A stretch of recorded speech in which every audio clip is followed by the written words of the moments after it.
예전에 학교 다니실 때 이런 거 들어보셨죠? 성선설, 성악설. 맹자가 성선설을 주장하고 순자가 성악설을 주장을 했습니다.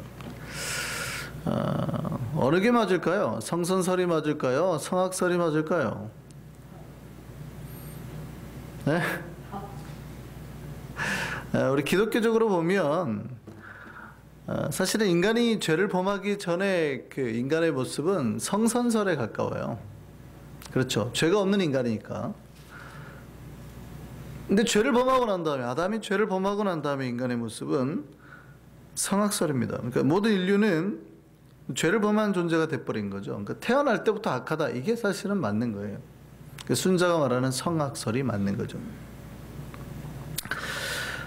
죄를 범한 인류는 날 때부터 악하게 됐어요. 인간은 누구나 죄를 범하는 거죠.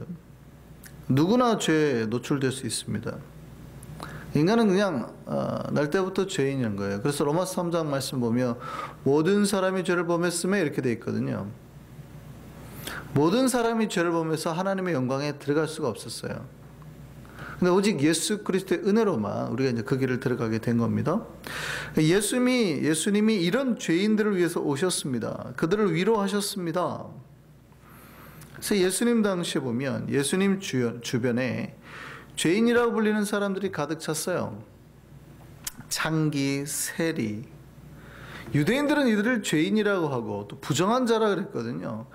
예수님의 그 제자들도 이런 부정한 자들과 같이 있었어요. 우리가 지난번에 살펴봤지만 베드로의 그 무두장이 집에서 거했단 말이죠. 사도행전을 보면 무두장이가 가죽 공예하는 사람은 가죽 제품을 만든 사람은 짐승의 가죽을 잡으니까 피가 묻어 있거든요. 그러니까 맨날 피 만지고 사는 직업이에요. 유대인들이 제일 싫어하는 게 피거든요. 피 부정한 거니까. 근데 그 집에서 거했다는 거예요. 무두장이가 만지는 모든 터치하는 것마다 부정할 텐데 그 집에서 아예 먹고 자고 했다는 거예요. 베드로가. 예수님의 제자들조차도 그 부정하고 죄 많은 자들과 함께 했다는 거예요. 예수님은 그들과 같이 식사하시고 교제하시고 그들에게 말씀하시고 축복하셨습니다. 예수님은 그 죄인들을 위해서 오셨거든요. 그런데 놀랍게도 예수님은 죄인들은 축복하고 위로하고 그들과 함께 하시고 또 정반대로요. 오히려 당시에는 존경받았던 바리새인을 보고는 책망하셨습니다. 그들의 삶이 나빠서가 아니에요. 그러니까 눈으로 보이는 것만 보면 바리새인들이 세리나 창기보다는 훨씬 바른 삶을 살았죠. 눈으로 보이는 것만 보면. 왜냐하면 기도도에도 바리새인들은 일주일에 한 번씩 금식하고요. 눈으로 보이는 것만 보면 그 사람도 훨씬 하나님 앞에 거룩하려고 살았던 사람입니다. 근데 예수님이 그들을 보고는 책망하셨습니다. 회칠한 무당 같다 그랬어요. 겉만 번지르하고 이렇게 페인트 칠되어 있는 것만 같은 거예요. 겉만 번지르하고 속에서는 썩은 냄새가 난다 그런 거예요. 그들의 삶이 나빠서가 아닙니다. 오히려 그들은 그런 죄인들보다 하나님 앞에 더 잘 살려고 했던 사람들입니다. 근데 왜요? 외식 때문입니다. 겉과 속이 달랐기 때문에. 속이 썩어가는데 척 했다고요. 아닌 척 했다고요. 괜찮은 척 했다고요.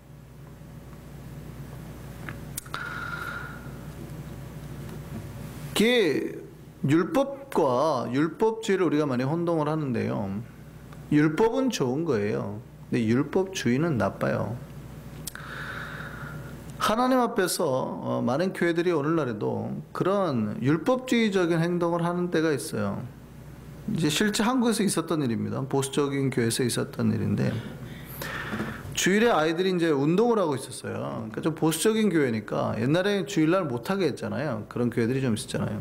그러니까 교회 장로님들이 나와가지고 아이들 호통을 친 겁니다. 주일날 무슨 운동이냐고. 그러니까 이제 옆에 있던 다른 부모들이 아니 아이들이 모처럼 학교 생활 하다가 이제 겨우 주일날 교회 와서 운동하는데 뭐가 문제냐 항의를 하니까 이제 그 장로님들이 이제 회의를 한 거죠. 그리고 이렇게 답변을 했다 그래요. 운동을 하되 땀나지 않을 때까지만 해라. 운동인 듯 운동 아닌 운동 같은 너 뭐 이런 거죠. 땀이 나면 운동이고 땀이 나지 않으면 운동이 아니라는 주장이죠. 이게 실제 있었던 일이에요? 이게 말이 되는 건가요? 이게 뭔가 율법주의적인 틀 속에 갇힌 교회들의 전형적인 모습이에요. 그러니까 교회 내면의 본질과 거룩보다 겉모습에 치중한 결과입니다. 코미디 같은 일을 하는 거죠. 인간은 죄인이에요. 그럼 어떻게 해야 돼요? 자기 스스로 죄인임에 대한 고백, 그리고 죄를 지었을 때 아파하고 힘들어하고 회개를 해야 돼요. 근데 죄를 범하고 마음이 아프고 하는데 아닌 척을 한단 말이죠. 이게 이제 문제라는 거예요. 인간은 약한 존재예요. 예수님 아세요. 언제라도 무너질 수 있는 존재거든요. 근데 예수님이 싫어하는 사람들이 있어요. 나는 괜찮을걸, 나는 넘어지지 않을 거야, 이런 자들이에요. 넘어지지 않으려고 버티는 사람을 말하는 게 아닙니다. 난 안 넘어질 거야, 버텨야지, 이렇게 말하는 사람은 아니에요. 이런 사람은 되게 잘하는 거예요. 속이 이미 넘어지고 있는데, 썩어지고 있는데 교만하는 거예요. 척하는 거. 니들이나 죄를 범하지 뭐 내가 죄를 범하겠어? 그리고 혹시라도 넘어져 있는 사람, 죄를 범한 사람들을 경멸한 자들이에요. 제이씨 너무 교인이 돼가지고 저런다. 자기는 안 그런 척하는 사람들. 근데 실제로는 그렇게 비판하는 자도 넘어지죠. 왜냐면 인간은 모두 다 죄인이라니까요. 그래서 거룩한 척을 해도 모두가 죄인이에요. 누구나 넘어질 수밖에 없는 존재예요. 근데 아닌 척하고 다니는 사람들이 외식하는 자들이에요. 신앙은 이 겉과 속이 같아야 되는 겁니다. 겉과 속이. 아프면 아프다. 죄를 범했으면 아우 주님 죄송합니다, 이래야 돼요.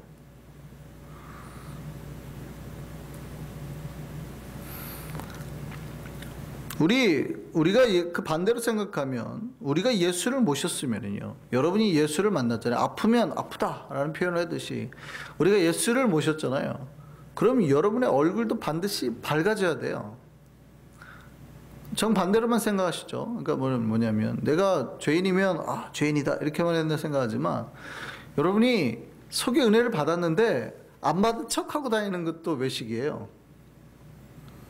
잘 생각해 보세요. 내 은혜를 받았단 말이죠. 내 마음이 풍성하단 말이죠. 근데 얼굴은 은혜 안 받은 척 인상 쓰고 다녀요. 이것도 외식이에요. 그러니까 겉과 속이 같아야 돼요. 내 속이 은혜로우면 겉도 은혜로워야 된단 말이죠. 속이 은혜를 받았으면 얼굴도 쫙 펴져야 돼요. 그래서 많은 신자들이 자기 얼굴 관리하셔야 되는 거예요. 예수를 만났는데 얼굴이 어두운 게 이상해요. 우리가 반대로 우리의 밝은 얼굴을 하고 다니려면 우리의 내면도 밝아야 돼요. 속은 썩어 무너져 가는데 겉만 좋은 척해도 안 된다고요. 그렇지만 반대로 속이 밝다면 겉도 반드시 밝아야 된다는 거죠. 이제 은혜 받은 신자들이 자기의 삶을 지켜야 되는 이유, 얼굴을 지켜야 되는 뜻이기도 합니다. 오늘 본문을 보면 스데반이라는 사람이 등장하죠. 집사님이에요. 스데반은 오늘 본문 우리가 8절을 보면 이렇게 되어 있어요. 은혜와 권능이 충만했다. 이 사람은 은혜와 권능이 충만했다. 근데 이 사람이 은혜와 권능이 충만했다는 걸 어떻게 알아요? 그의 입에서 나오는 거 보니까 지혜가 쏟아져 나오고 성령이 쏟아져 나왔다 이렇게 말합니다. 그러니까 그 안에 내면이 은혜와 권능이 충만하니까 그의 말하는 거에서 지혜와 성령이 쏟아져 나왔어요. 그뿐 아니라 오늘 본문 마지막 15절을 보면은 그 얼굴이 천사와 같았다라고 말합니다. 얼굴이 뭐와 같았대요? 천사와 같았다.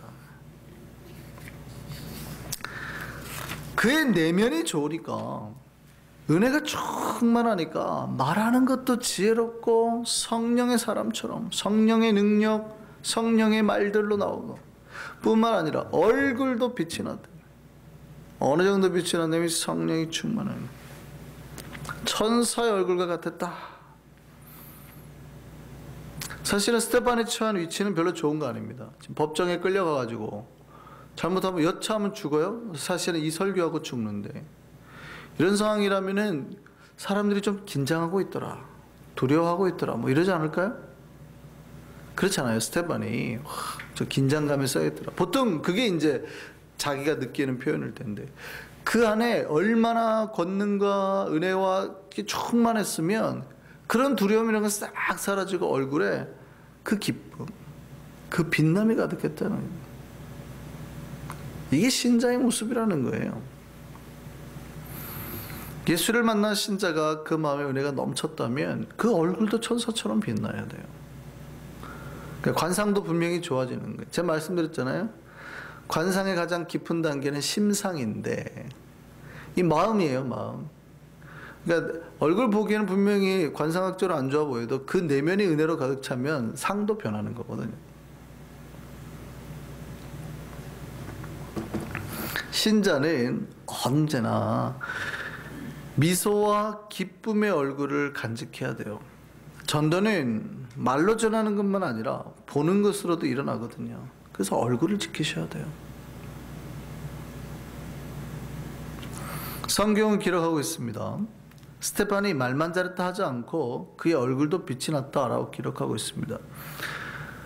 불신자들은 신자를 판단할 때 그의 말로만 판단하지 않습니다. 그의 말과 그 말에서 묻어나는 확신, 그의 얼굴의 광채와 분위기, 삶까지 모든 것을 살펴서 예수를 믿을 건지 아닌지를 판단하는 거죠. 은혜의 신자는 자기 얼굴을 책임져야 하는 겁니다. 반대로도 생각할 수 있습니다. 그 말과 얼굴이 예수 믿는 자처럼 하고 다니는 사람들, 대부분 신앙이 깊다고 하는 사람들이겠죠. 사역자나 항전직일 가능성이 높겠죠. 이런 사람들은 자기가 예수 믿는 자처럼 하고 다니는 만큼 자기의 마음도 지켜야 됩니다. 정말 자신의 말처럼, 자기의 얼굴처럼 예수가 언제나 그 마음에서 말씀하시고 함께 하셔야 되는, 이게 건강한 신자의 모습이에요. 예수님은 외식하는 자들에 대해서 이렇게 말씀하셨습니다. 입술로는 하나님을 공경한다고 하지만 그의 마음은 그렇지 않은 자들. 말씀 볼까요? 마가복음 7장 6절 말씀입니다. 같이 읽겠습니다. 이르시되 이사야가 너희 외식하는 자들에 대해서 잘 예언하였도다. 기록하였을 때 이 백성이 입술로는 나를 공경하되 마음은 내게서 멀도다. 요즘에 교회들마다 여러 문제로 시끄럽습니다. 이유가 뭘까요? 안팎이 다른 신자들이 발생한 문제예요. 안팎이 다른 신자들이 많아진 까닭입니다. 우리 안과 밖의 차이가 크면 클수록 우리 삶에는 문제가 생겨요. 여러분, 외식하는 자, 우리 제가 앞에서 말씀드렸지만 도대체 외식하는 자가 뭘까요?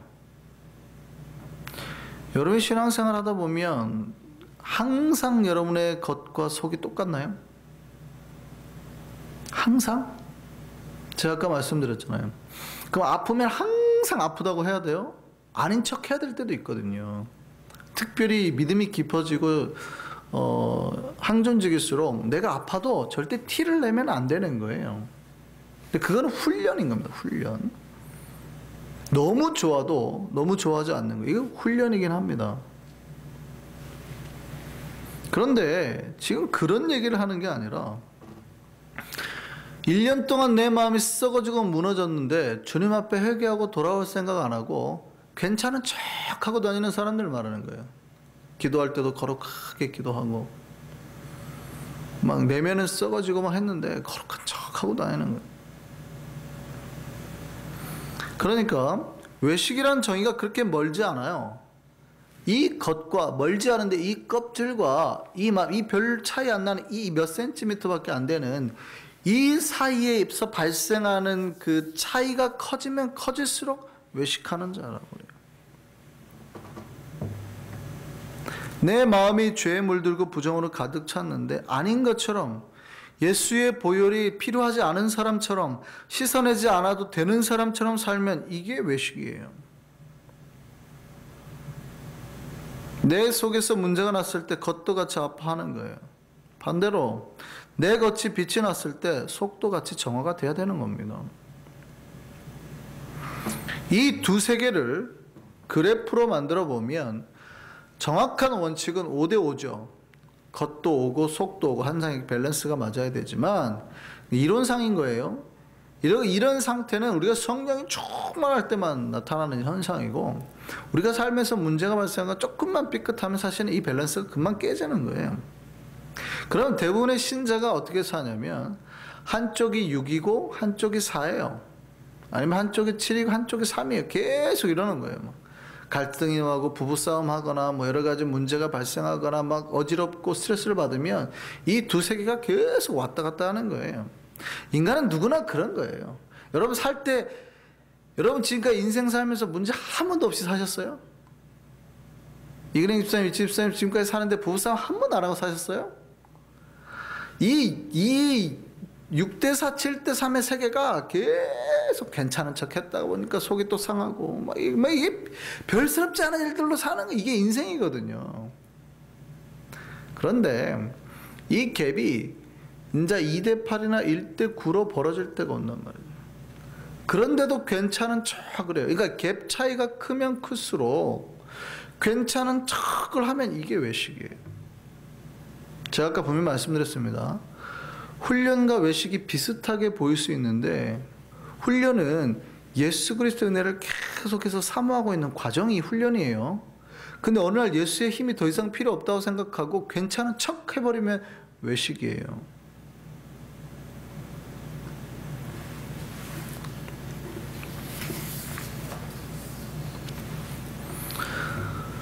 우리는 안팎이 같은 신앙을 해야 됩니다. 외식은 버렸으면 좋겠습니다. 우리는 하나님 앞에서 정직하고 겸손한 자로 서기를 소망합니다. 여러분 얼굴이 저는 천사처럼 보이기를 소망합니다. 스테판처럼 천사처럼 보이기를 소망해요. 그렇다면 우리 얼굴이 천사와 같다면 우리의 속도 은혜로 가득 차야 돼요. 반대로도 말씀드립니다. 우리가 은혜를 많이 받았다면 여러분의 얼굴도 천사처럼 변해야 돼요. 예수를 드러내며 사랑하며 웃음과 기쁨을 전하며 살아가야 된다. 이게 복음의 정수입니다. 신약 성경을 보면 한 서기관이 예수님을 찾아와서 묻습니다. 율법에 대해서 질문합니다. 예수님, 율법 중에서 어떤 계명이 가장 큽니까? 생각해 보세요. 율법은 뭐예요? 법이니까 지키는 거죠. 율법은 법이니까 지키는 거예요. 어떻게 지켜야 되냐? 뭘 지켜야 되냐? 이걸 말하는 거예요. 그러니까 어떤 율법을 지키는 게 가장 크다 그랬더니 예수님 뭐라고 말씀하세요? 굉장히 독특하게 대답을 하십니다. 분명히 법, 뭘 지켜야 되냐고 말해봤는데 예수님이 모든 율법 중에서 이 율법이 제일 크다라고 선택한 딱 캐치하신 율법이 이거예요. 예수님은 이 율법의 표상에서 찾지 않고 본질에서 찾으셨어요. 마태복음 22장 37절 말씀 보시죠. 같이 읽겠습니다. 예수께서 이르시되 뭐래요? 네 마음을 다하고 목숨을 다하고 뜻을 다해서 주 너희 하나님을 사랑해라. 지금 예수님이 썼던 지금 단어들을 잘 보세요. 분명히 어떻게 해야지 율법을 잘 지키는 거, 어떻게 율법을 잘 지키는 거, 어떤 것이 잘 지키는 겁니까? 어떤 율법이 제일 좋은 겁니까? 어떻게 지켜야 되는 얘기예요? 그러면 주일날 똑바로 앉아서 예배 때는 고개 들고 예배 시간에 좌우로도 한 번도 치우치지 말고 주일날 오기 전에 아침에 7시에 일어나서 샤워를 하고 차 속도 빨리 내지 말고 정규 속도를 지켜서 와가지고 15분 전에 도착해서 기도하는 것. 이게 신앙생활 잘하는 겁니다. 이렇게 말을 해야 되잖아요. 그러니까 율법이라고 말하는 거는 그가 지켜야 될 거니까, 그러니까 눈으로 보이는 어떻게 하고 해야 되는 거잖아요. 근데 예수님은 뭐라고 그래요? 지금 보이지 않는 세계에 대해서만 다 얘기해요. 네 마음을 다하고 목숨을 다하고 뜻을 다하고. 아니 그 사람이 마음을 다했는지 목숨을 다했는지 뜻을 다했는지 어떻게 알아요? 그게 율법이에요? 어쩜 이건 율법이 아니에요. 율법의 본질을 얘기하는 거예요. 네가 하나님 앞에 잘 지킨다고 한다 그러면 뭐부터 관리하래요? 네 마음부터 관리. 네 마음부터 하나님 앞에 드려라. 네 목숨을 바쳐라. 이건 아무도 모르잖아요. 네 뜻을 다해라. 그리고 하나님을 사랑해라. 심지어는 이 사랑조차도 보이지 않는 거예요. 어떤 율법이 제일 크냐라고 물어봤더니 예수님은 갑자기 신앙의 본질을 뚝 말해요. 하나님을 섬길 때는 마음을 다하고 있는지, 목숨을 다하고 있는지, 뜻을 다하고 있는지, 그거부터 살펴라. 어떻게 할 겁니까? 율법으로 어떻게 그걸 판단하겠습니까? 그럼에도 불구하고 예수님은 마음을 다하고 목숨을 다하고 뜻을 다하고 눈에 보이지 않는 것들을 최고의 것으로 말하고 있다고요. 본질이거든요. 율법은 사실은 겉으로 드러나는 거예요. 겉모습 얘기하는 거거든요. 근데 예수님은 그 겉을 말할 때 속을 말하고 있대요. 겉과 속이 명확하게 일치되지 않으면 외식이 돼버린다는 얘기예요.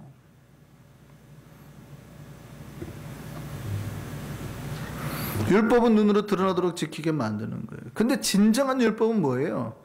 보이지 않는 세계 모든 걸 총동원해서 그래서 우리 눈으로 드러나도록 만드는 거예요. 이게 진짜 계명이라는 거죠. 예수님께서 바라시는 참 말씀의 세계라는 거죠.